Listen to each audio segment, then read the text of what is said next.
Syederalun penyanyi Bunga Citra Lestari atau BCL akhirnya memberikan klarifikasi soal isu kedekatan dengan Ariel Noah. Namun, akhirnya istri mendiang Ashraf Sinclair ini membantah semua isu miring seputar dirinya.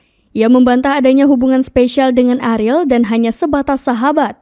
Terkait rumor dirinya menjalin kedekatan dengan Ariel, menurut BCL spekulasi itu berasal dari warganet sendiri. Dalam sela-sela jumpa pers konser musiknya, ia mengatakan berteman baik dengan Ariel sejak mendiang suami BCL Ashraf masih ada.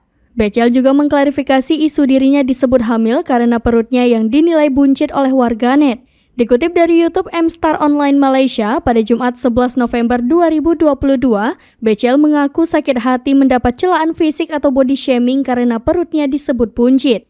Ibu satu anak itu menjelaskan perut buncit merupakan kondisi tubuh yang wajar terjadi. Sembari bercanda pada awak media, BCL menjelaskan dia juga suka makan tengah malam.